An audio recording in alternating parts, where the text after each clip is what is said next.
Welcome, everyone. My name is Steve Buchanan. I'm one of the founding partners of Mosaic Capital Partners. Mosaic is a Charlotte, North Carolina-based manager of private equity funds. I'd like to first and foremost express our gratitude and appreciation to Joe Blasi and Chris Michael with Rutgers for allowing us to participate in today's conference and allowing us to add our voice to those that are advocating for employee ownership throughout the private U.S. economy. We are big fans of employee ownership. It's a big part of what we do here at Mosaic, and we really appreciate the efforts of both Joe and Chris. So what do we do at Mosaic Capital Partners? We function as a traditional private equity sponsor in the lower middle market. And our goal is to provide sellers, owners and sellers of privately held businesses who decided that they want to sell their business, an alternative that looks a lot like traditional private equity. But we have a very different component of our strategy in that we combine a private equity investing approach and strategy with the unique attributes and power of employee ownership.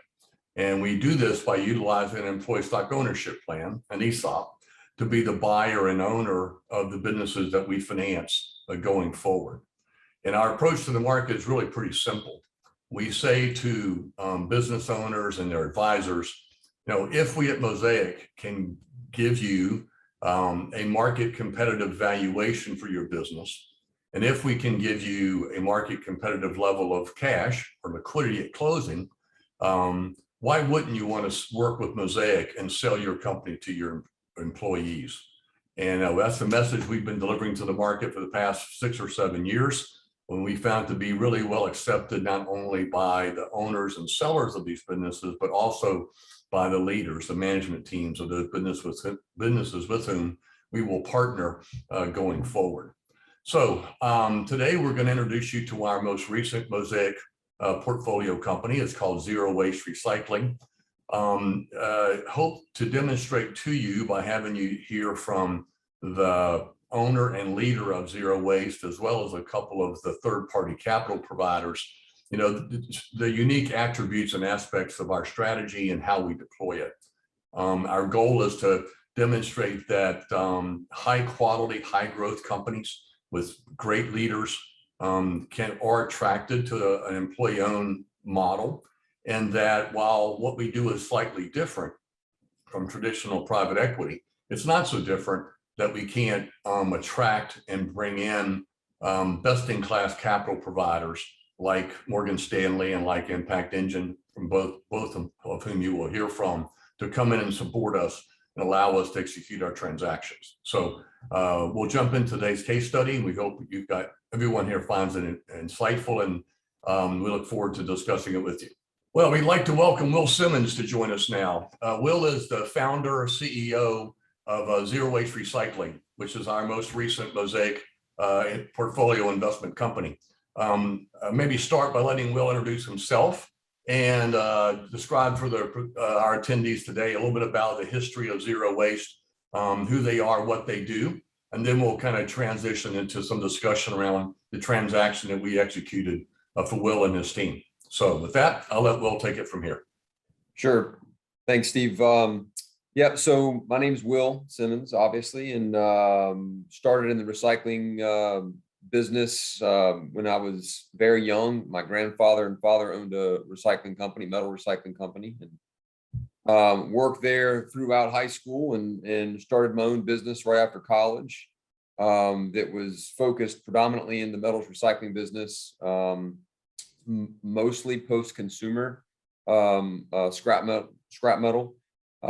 Sold that business in 2008 to Nucor, and started another business in Georgia called Scrap Partners LLC that was focused on buying, at the time, distressed recycling companies after the 2008 crash. So got to learn a tremendous amount about the recycling business in Georgia, where we were predominantly in kind of the southeastern portion of Georgia. So there would be pockets of population and then lots of pine trees. So we learned at an early time there in Georgia that we had to be creative for our feedstock, and also we learned a lot about recycling alternate materials besides just scrap metal, cardboard, plastics, etc. So I was approached by a company, Coca-Cola, actually here in Charlotte,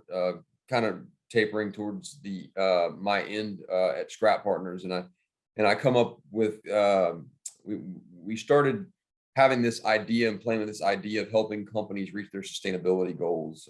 In fact, Coke, who was a previous customer of mine at Metal Recycling, was running about 92% landfill diversion at their plant in Charlotte, and wanted to reach 100%. And so through various contacts and being in the industry for years, we helped them develop a plan.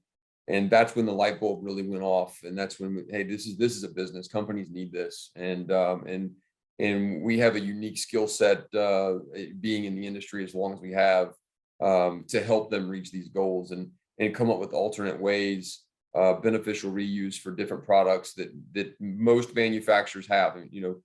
Probably 90% of plant trash at the majority of manufacturers looks the same. Your stretch film, your PET strapping, if they have metals or maintenance waste, sludges, other non-haz waste, and so that's where the business really was developed from. And so we created Zero Waste Recycling. I thought the name fit for what we were going to work with our large manufacturers on.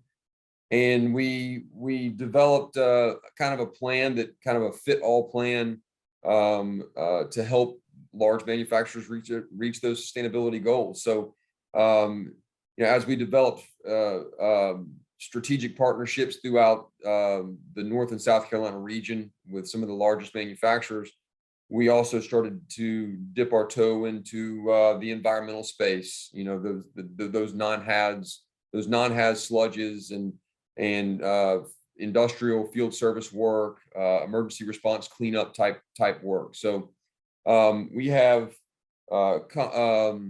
a number of different methods that we use, from composting to waste to energy.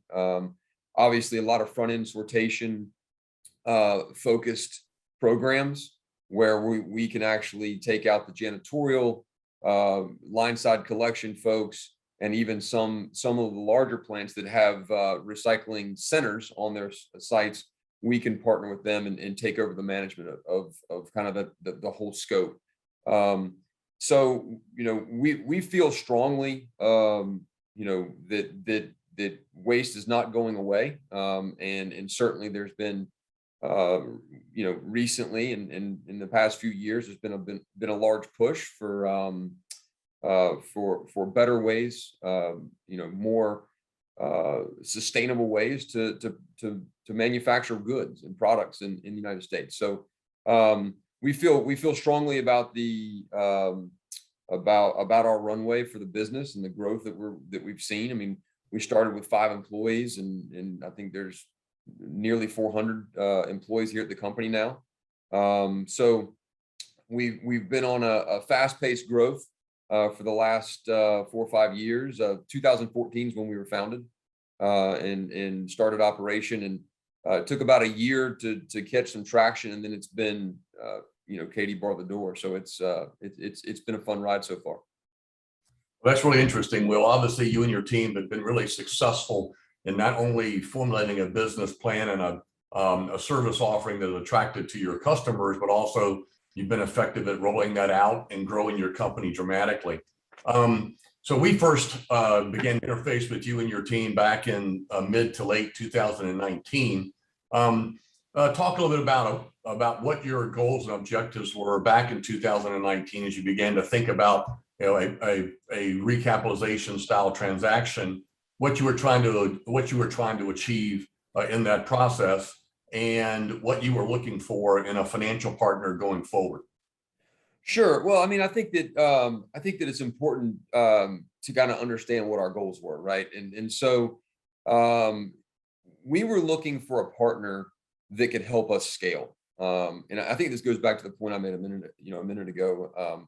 Our business, our scope of work and our business model the ceiling is tremendously high. I mean, there's just, we've our pipelines has been basically full for new client startups for the last 3 years. And so as we thought about, what was the next move for zero waste, we entertained a number of folks and coming in and talking to us, counsel, mentors, and what method will we use to grow the business. And so a friend of mine and I were talking about it, and he said, hey, you should probably look at some private equity options.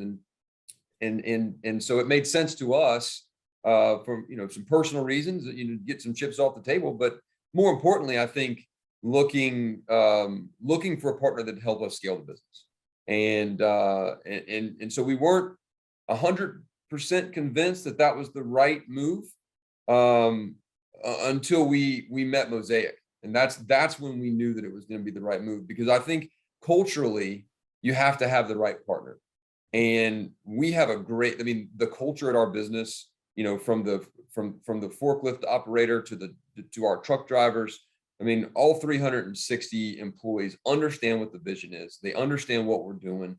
They understand what our goals are, and they believe in it. And so when, as we met with a few private equity guys, and nothing wrong with going the private equity approach at all, but we were concerned that if we made the move and it was a bad cultural fit, that we muddy the water. And so I since starting my first business, have always recognized that if I'm the smartest person in the room, we're probably in trouble. So I want to, we want to attract, hire, and retain the best management team, the best employees.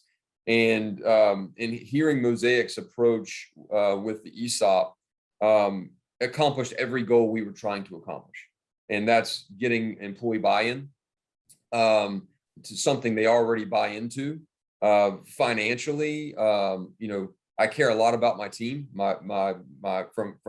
from my A-level management team to my C-level management team to my janitors, and know most of them by first name and get to talk to them when we're walking down the hall. So I'm a big advocate of employee first, because if your employees are buying in and taking ownership of the business, then you win, and you're able to give the customer service that our particular model requires. And so the opportunity to give our employees ownership in the business was ultimately the reason we made the decision. Interesting. So, Will, as we talk to various business owners, many of them feel the same way you do in terms of, caring and wanting to involve your employees and to find a way to reward your employees. I'm curious, if you had talked to other prospective options as you tried to achieve your goals, did anyone else bring you an employee ownership focused model? How do you believe it's going to benefit you as a leader of your business going forward? Well, no, we didn't have any other. I think we probably met, 8 or 9 firms, maybe a half dozen other phone interviews, and the ESOP direction was new, exciting. This is my third company that I've founded and started around the recycling space. Obviously, quite definitely unique, more unique than the previous model, which was kind of geared towards just metal. But we believe that partnering with Mosaic and kind of taking the next step. I mean, like I said, the employees here, they already bought in. The culture was already great. When we met with your team, Ian and Brett and the folks that came in, you guys were 100% aligned with what we were trying to accomplish. And that is, hey, we want to scale this thing. We've got a great model here. And how do we engage our employees and keep them kind of in the space, in the mind space that they're already in. And so we were excited about that. Great. Well, obviously, the zero waste story is really exciting. You folks have a dynamic business. You're proving every day that you're a great partner to your large OEM customers, brand names that our attendees today would certainly recognize. Your desire as a leader and as an owner of that business to not only want to continue to grow it, but also reward your employees in the process. And I think it is similar to many of the other folks that we've met in the marketplace. So I want to congratulate you on the work that you've already achieved at Zero Waste.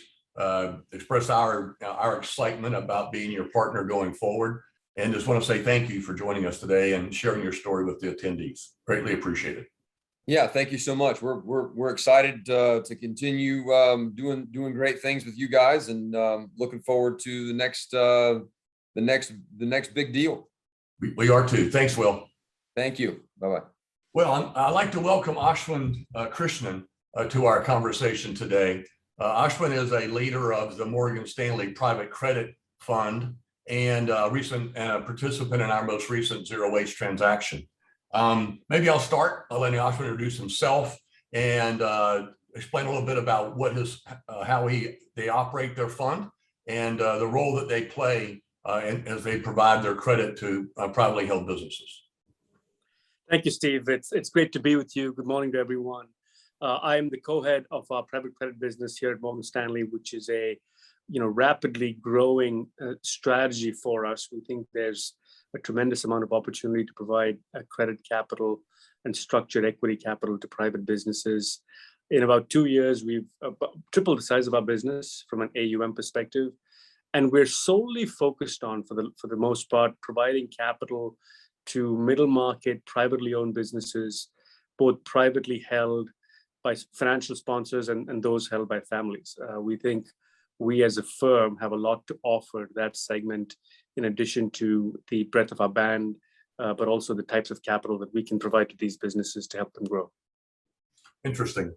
So let's kind of segue into a discussion about the zero waste transaction specifically. Describe for our folks the type of capital that you folks provided, sort of where it was placed on the balance sheet, and also talk about the fact that you also co-invested in the security that we created as part of the zero waste transaction.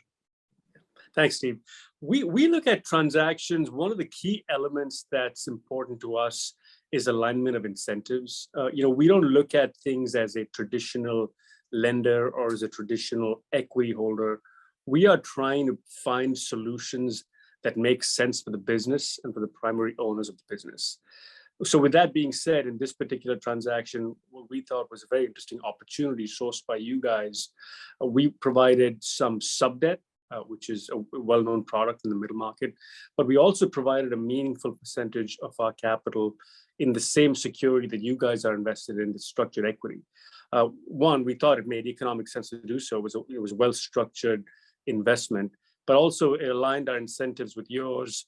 It provided the types of capital that the company and the situation needed, and giving it the ballast to grow to its next stage. So in a nutshell, a number of boxes were checked: alignment of incentives, economic value of the particular security, and our ability to provide a comprehensive solution to you and to the company.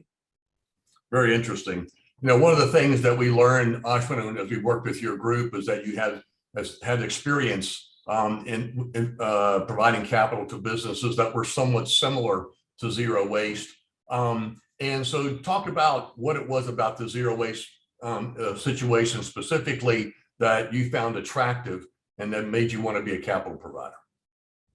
Yeah, it's a great question. I think, as we learned more about the business, as we learned more about the history of the ownership group of the business and the success that they had in prior situations where they started and grew and scaled, similar businesses and achieved economic success, not only for themselves as owners, but also to, a large pool of employees who were part of the value creation of those prior businesses. We thought that that was a compelling sort of vision to invest behind in this situation, coupled with what we thought were excellent tailwinds with respect to what zero waste itself did.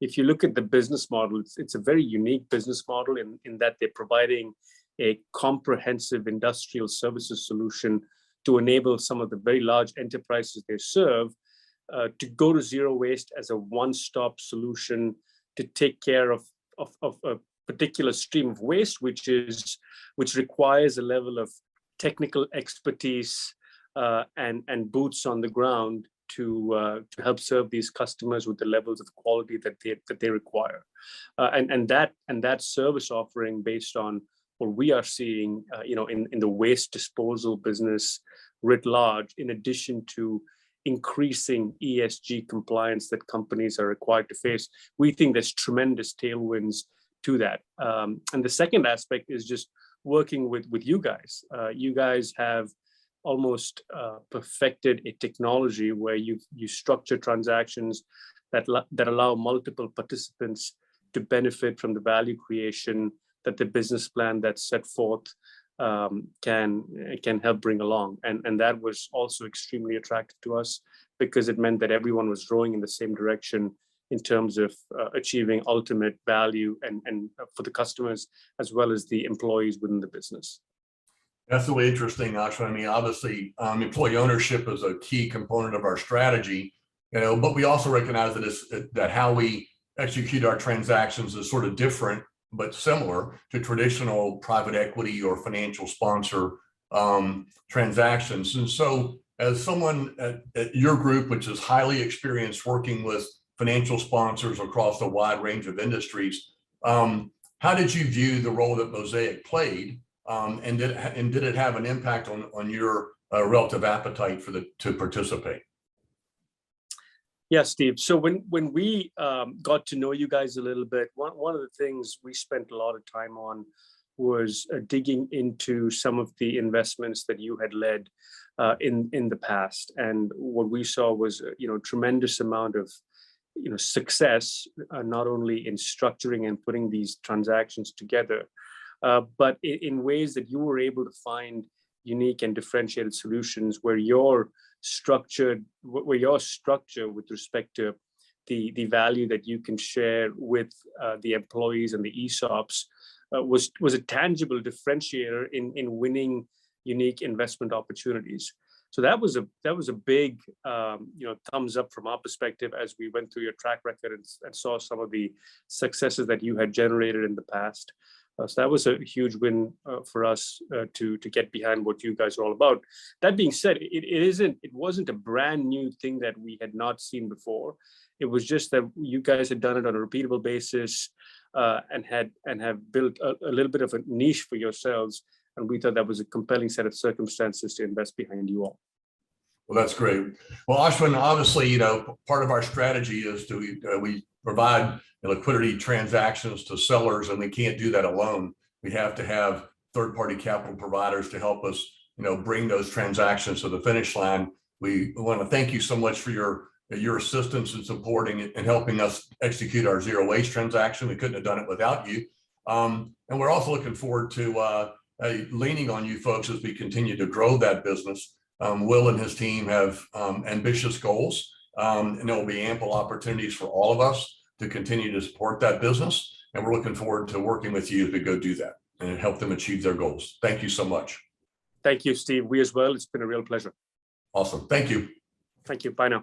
Today, we're welcoming Priya Parrish to our conversation about zero waste recycling. Priya is a partner with Impact Engine, which is a Chicago-based venture and equity fund management firm. And so welcome, Priya. I'll let you introduce yourself and tell the folks listening in today a little bit about Impact Engine. Great. Thanks for inviting me, Steve. As Steve mentioned, Impact Engine is an investment firm based in Chicago. And we've been around since 2012. We invest both as a direct investor in early to growth stage companies, but we also invest in funds from growth to buyout. Everything we invest in is focused on opportunities where we believe we can generate a top tier financial return, but also measurable social impact. Interesting. So Priya, talk about how, as an impact investor, you view employee ownership and why or how you feel that kind of achieves your goals in terms of impactful investing. Absolutely. So most impact investors have some way, some framework or definition for what they're gonna focus on in terms of impact. And we like to step back and help people understand that there are different levers to create that impact. So whether that impact is sustainability, or it's addressing health, or any type of social inequality, you got to think about the business and the investment strategy and how is the company doing that. And so a lot of impact investors, including us, we look for product-based impact, which is the company's core product or service, their reason for existing, their real strategy, that itself is driving impact. But as we looked at the middle market as well, which employs almost a third of Americans in the private sector, we saw that actually, the employer has a different kind of potential impact as well. And as we were looking for these strategies, we stumbled upon the ESOP and employee ownership generally as a way to really structurally empower and boost, potential wealth, thereby reducing wealth inequality for employees. Everything from hourly wage employees on up. And so when we connected with Mosaic a few years ago, what we saw was an investment firm which had all of the tools in their tool belt in order to go about doing these transactions and creating real meaningful wealth for people who otherwise may have zero savings potential, and systematizing that.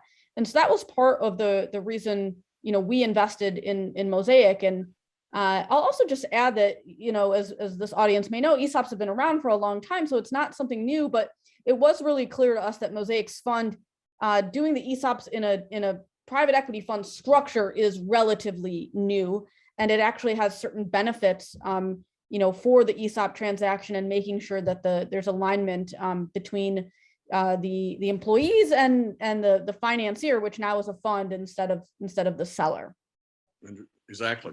And a key component of our strategy is we feel if we're going to scale employee ownership via not only our fund, but potentially other funds like us, is the ability to produce sort of what we refer to as the competitive risk-adjusted returns. So talk about how you view that as an impact investor, maybe a concessionary versus a non-concessionary approach. Absolutely. I think with any investment anyone makes, a good investor, and they're looking at what kind of risk are you taking and what kind of return are you getting for that. And so even within the middle market and from the spectrum from private equity to private credit, there are different strategies and ways you're able to generate a return, but the kind of risk you're taking. And so what we saw with the ESOP was that, in these are cash flowing businesses, they kind of have to be in order to be able to, absorb an ESOP transaction and the interest expense that comes with it.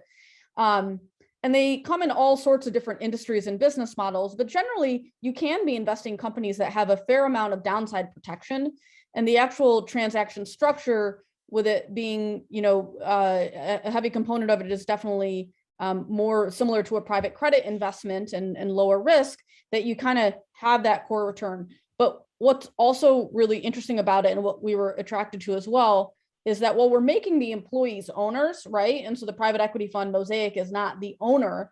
There are economic incentives and structures through warrants and other types of structured equity in order to get that kind of upside and similar private equity return with a private credit like risk profile. And so that was really interesting. Obviously, you need to still be investing in high quality companies that have some growth potential to them in order to achieve those kinds of results. But if you do that and you do target it, that you can generate very similar private equity like returns. And that's exactly what we've been doing with our first fund. So in this, so Priya plays a unique role. So obviously she's a supporter of our Mosaic Fund, but we also shared with her the zero waste recycling opportunity. You know, so this was a situation where not only is she investing in our fund, she's also supporting one of our portfolio companies. So Priya, talk about what about zero waste that appealed to you in terms of in their specific business model. Absolutely. So first, as I mentioned in the beginning, our primary impact strategy is focused on product-based impact. And what zero waste does is they really help manufacturing facilities, primarily in the Southeast, essentially do last mile waste management to help companies that want to, and increasingly more and more of them do, achieve true zero waste. Not just the easy materials, but the things that are more difficult to make sure they don't end up in the landfill. And so that appealed to us. We believe that, you know, waste is actually a pretty significant contributor to carbon emissions, and it's something that we as impact investors in the sustainability field have been really focused on and made some other investments in the space as well. What really added to that was the ESOP structure. And, you know, the way zero waste operates is that there's actually a fair amount of labor that's doing some of the heavy lifting in terms of, you know, handling the waste essentially.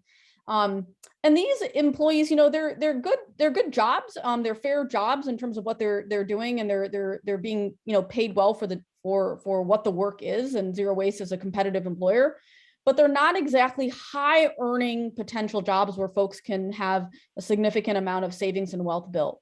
But the labor is obviously very important to zero waste being successful. So we look for companies where there's that win-win. So the employee ownership structure both actually helps zero waste, right? It helps attract and retain talent because they're getting more than just their salary or wage. And it also creates impact structurally. And those are the kinds of things we look for. The workforce is also, I believe, about 90% of the employees are either BIPOC or low to middle income earning households. And so the savings and wealth that could be generated from that transaction is actually quite significant to them. It's a high growth business as well. So we believe that not only can the transaction, the business support the cash flows needed for the kind of core debt piece of the ESOP conversion, but also that upside we talked about in terms of a private equity like return. There's great kind of secular trends for zero waste that they're benefiting from, as well as just great execution and a founder who really understands the waste business, has been doing it his whole life. That upside of private equity return potential is something that we hope to achieve as well. Well, that's great. Well, Priya, thank you so much for joining us today. Greatly appreciate it. Your insight, I hope is interesting and informing for our folks that have joined us today. Thank you for obviously your support of us at Mosaic, but also for supporting Will and all his employee owners. And we appreciate your time today. You bet. Thank you. So that concludes today's presentation and our little case study around zero waste recycling. We hope everyone today found it interesting and hopefully helpful in helping you understand how we at Mosaic are executing what is in some ways a traditional private equity sponsor style transaction, but then adding to it the unique power and unique attributes of employee ownership. All of our portfolio companies will be 100% employee owned. And we think it's a compelling attribute and gives our companies a leg up in a very competitive marketplace. We also want to communicate that while our transactions are structurally a little different, we're still able to bring in very sophisticated, high quality capital providers to assist us in delivering these transactions to their sellers, as well as allowing us to be great financial partners for our management teams going forward. So thank you for today, everyone, for your time. Obviously, if you have questions or would like to learn more about what we do, please do not hesitate to reach out to me. And again, I'd like to thank Joe and Chris for allowing us the opportunity to participate in today's conference. We hope everyone found it informative and insightful. Thank you so much.